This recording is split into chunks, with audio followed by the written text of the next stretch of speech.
आज या ठिकाणी माता मळगंगेच्या कृपा आशीर्वादाने पावन झालेल्या या पवित्र भूमीमध्ये नामदार दिलीपरावजी वळसे पाटील साहेब यांच्या प्रचाराच्या निमित्तानं या विधानसभेच्या निवडणुकीच्या निमित्तानं व्यासपीठावर उपस्थित असलेले नामदार दिलीपरावजी वळसे पाटील साहेब, बापूसाहेब गावडे साहेब, दौलत नाना शितोळे, त्याचप्रमाणे पांडुरंग पवार साहेब आणि संपूर्ण व्यासपीठ आणि या ठिकाणी उपस्थित असलेले सर्व माझे बंधू आणि भगिनींनो, आज खऱ्या अर्थाने या ठिकाणी टाकळी आजीच्या या ऐतिहासिक चौकामध्ये सभा पार पडत असताना आज आपण साहेबांच्या प्रचाराच्या निमित्तानं सगळी मंडळी या ठिकाणी आलेली आहोत.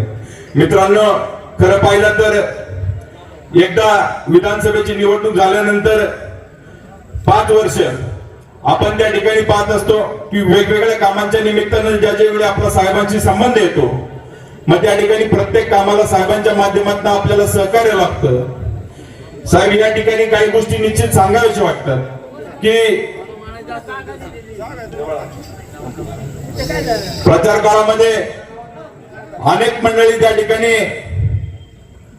प्रचार करत असताना साहेब समोरची मंडळी ज्यांची बोलण्याची त्या ठिकाणी लायकी नाही, ती मंडळी चुकीच्या पद्धतीने वल्गना करतात. तुमचा स्वभाव नाही की कोणावरती टीका करायची. गावडे साहेब सुद्धा त्या ठिकाणी कधी टीका करत नाही, परंतु ज्यांनी त्या ठिकाणी स्वतःच्या गावात सुद्धा बोलावणे अशी मंडळी जर काही चुकीच्या पद्धतीने त्या ठिकाणी बोलत असतील तर वेळोवेळी त्यांना त्या ठिकाणी त्यांच्या प्रश्नाला त्या ठिकाणी उत्तर दिली पाहिजे. साहेब, त्या ठिकाणी भीमाशंकर सहकारी साखर कारखान्याची वार्षिक सर्वसाधारण सभा झाली. त्या सभेमध्ये काही मंडळींनी त्या ठिकाणी सांगितलं गेलं की मानसिंग भाई आणि आम्ही सगळे मंडळी त्या ठिकाणी होतो. सांगितलं की MIDCतले त्या ठिकाणी गुंड आले आणि त्यांनी ती सभेमध्ये गोंधळ घालण्याचा प्रयत्न केला. अहो, त्या ठिकाणी आलेली माणसं कोण होती? मानसिंग भैया पाचुनकर होते. मानसिंग भैया पाचुनकर 2014 साली ज्या वेळेस देवदत्त निकम लोकसभेला उभे राहिले त्यावेळेस त्यांना गावागावातनं वर्गणी गोळा करून देण्याचं काम, स्वतःच्या खिशातनं पैशातून त्या ठिकाणी सगळी त्या ठिकाणी यंत्रणा उभं करण्याचं काम मानसिंग भाई यांनी केलं. आमच्या सारख्या मंडळींनी त्या ठिकाणी स्वतःच्या खिशात हात घातला. मग त्यावेळी आम्ही गुंड नव्हतो का? आणि होती तर कोण माणसं होती? मी स्वतः होतो. माझा मागच्या 3 वर्षामध्ये 700 ते 800 टन ऊस गेलाय. सावित्र शेठ तुमचे जावई त्या ठिकाणी महेशराव होते, त्यांचा सुद्धा त्या ठिकाणी ऊस गेलाय. मारुती नरवडे खंडाळ्याचे सरपंच होते, त्यांचा ऊस गेलाय. मग मंडळी होती कोणती? मित्रांनो, तुम्हाला त्या ठिकाणी बोलू दिलं नाही. एखादा सभासद त्या ठिकाणी उठला असता आणि त्यांनी जर प्रश्न मांडले असते तर त्याचं उत्तर निश्चित साहेबांच्या आणि सगळ्या सहकार्यांनी दिलं असतं. परंतु कोणीतरी यायचं आणि त्या ठिकाणी श्रेय घेण्यासाठी उभं राहायचं आणि साहेबांच्यावरती आरोप करायचे, हे मात्र उद्याच्या काळामध्ये त्या ठिकाणी कपून घेतलं जाणार नाही. परवा त्या ठिकाणी भिवजीराव पिंपरखेडला सभा झाली. त्यांनी सांगितलं की डिंबे धरण पवार साहेबांनी केलं, मान्य आहे. आणि त्यांनी त्या ठिकाणी एक प्रश्न सांगितला की जणू काही डिंबा उजवा कालवा सगळी कामं यांनीच केली. अरे बाबांनो, एक उदाहरण फक्त त्या ठिकाणी सांगतो. कोविडचा काळ होता. साहेबांनी सविन नाण्यापासून कर्डलवाडी पर्यंत 38 कोटी रुपये त्या ठिकाणी आस्थारीकरणाला दिले. गावडे साहेबांनी अनेक वेळा साहेबांना फोन केला की साहेब तुम्ही 38 कोटी रुपये दिलेत, आपल्याला खूप मोठा कार्यक्रम घ्यायला लागेल. साहेबांनी त्या ठिकाणी फोनवर सांगितलं की गावडे साहेब, हे पैसे जे दिलेले आहेत हे माझ्या मतदारसंघातल्या शेतकऱ्यांसाठी, मायबाप जनतेसाठी दिलेले आहे. मला त्या ठिकाणी उद्घाटनाची आणि कुठल्याही शोभाजीची गरज नाही. प्रत्येक गावच्या सरपंचांना त्या ठिकाणी बोलवा आणि आपल्या गावामध्ये उद्घाटन करा आणि काम चालू करा. आज त्या ठिकाणी आस्थानीकरण झालंय. चांगल्या प्रकारे पाणी त्या ठिकाणी उपलब्ध होते. मग ही सगळी मंडळी त्या ठिकाणी आज साहेब तुमच्यावरती बोलायला त्यांच्याकडे एकही मुद्दा राहिलेला नाही. ते सांगतायत की पवार साहेबांना सोडलं, काय झालं या गोष्टीचं त्या ठिकाणी तुम्ही बोलताल. तुमच्या भाषणामध्ये आपण त्या सगळ्या गोष्टी या मायबाप जनतेपुढे सांगणारच आहेत. परंतु आमच्या दृष्टीने साहेब ही सगळी जनता आहे. ही जनता एवढी मोठी नाही की आमचं कोणाचं काम त्या ठिकाणी पवार साहेबांपर्यंत नाही. आमची कामं काय? लाईट मिळाली पाहिजे, पाणी मिळाली पाहिजे, त्या ठिकाणी आमच्या आजारपणाला त्या ठिकाणी सोयी सुविधा उपलब्ध झाल्या पाहिजे. आणि तुम्ही आमच्या लग्न कार्यात नाही आला, तुम्ही आमच्या कुटुंबाच्या दशक्रियेत नाही आला तरी आमची त्या ठिकाणी हरकत नाही. परंतु आमच्या वर आलेल्या प्रसंगाला तुम्ही त्या ठिकाणी उभं राहता. त्यामुळं आम्हाला त्या ठिकाणी आजपर्यंत आम्ही सांगतो की सुखात नाही आला, दुःखात नाही आला तरी चालेल, परंतु प्रसंगात आजपर्यंत तुम्ही ज्या प्रकारे उभं राहिलात त्या प्रकारे तुम्ही निश्चित भविष्य काळामध्ये आमच्या सगळ्यांचा एक आधारवड म्हणून या परिसरामध्ये. मित्रांनो, मी छोटंसं उदाहरण सांगतो. माझ्या गावामध्ये 2 घटना घडल्या.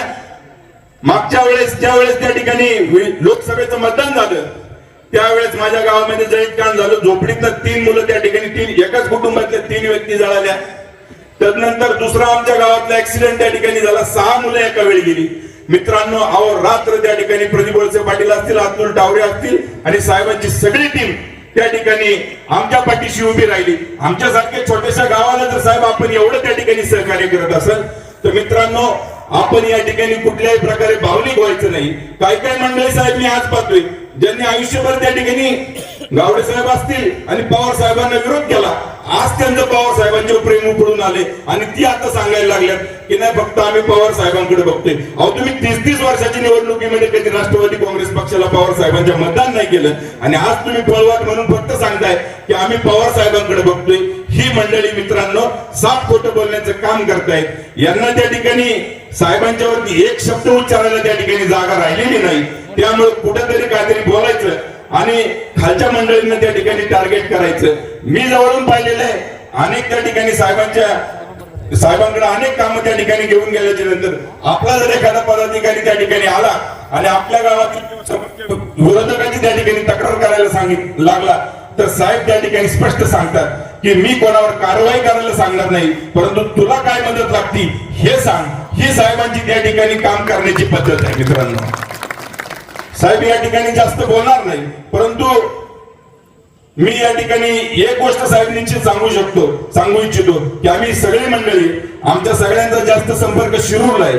आम्ही या मतदारसंघामध्ये आल्यानंतर आम्हाला विकास कामं तर मिळालीच, ते आकडे पण ऐकले तरी काही मंडळींचे डोळे पांढरे होतात, परंतु तुमच्या मतदारसंघामध्ये आल्यानंतर जो अधिकारी वर्ग असेल किंवा जो परिसरातले जे सगळे नातेवाईक मंडळी असतात यांच्यामध्ये जो मान सन्मान मिळालेला आहे याचं उदाहरण साहेब थोडक्यात सांगायचं म्हटलं तर या ठिकाणी भिवाजीराव बोंबे, त्या ठिकाणी चांदशेट आहे, शिरूरच्या साहेब त्या ठिकाणी आस्वाद आणि विसाव हॉटेल आहेत. ही 2 हॉटेल त्या ठिकाणी अशी आहेत की शिरूर हवेली असू द्या, शिरूर आंबेगाव असू द्या, श्रीगोंदा असू द्या, पारनेर असू द्या, या 4ही मतदारसंघाच्या राजकारणातलं त्या ठिकाणी टाचणी जरी पडली तर त्या ठिकाणी भिवाजीराव त्या ठिकाणी चर्चा होती. परंतु ज्या वेळेस आम्ही त्या ठिकाणी असतो तर पारनेर असेल, श्रीगोंदा असेल, ही सगळी मंडळी साहेब आम्हाला सांगतात की बाबांनो तुम्ही फुलामध्ये आहे, तुमच्यासारखं भाग्य कोणाचं नाही की तुम्हाला त्या ठिकाणी नामदार वळसे पाटील साहेबांसारखा नेता लाभलाय. आमची अवस्था जर बघायची असेल तर तुम्ही एकदा श्रीगोंद्याला या, पारनेरला या, आमचे हाल आम्हाला माहिती.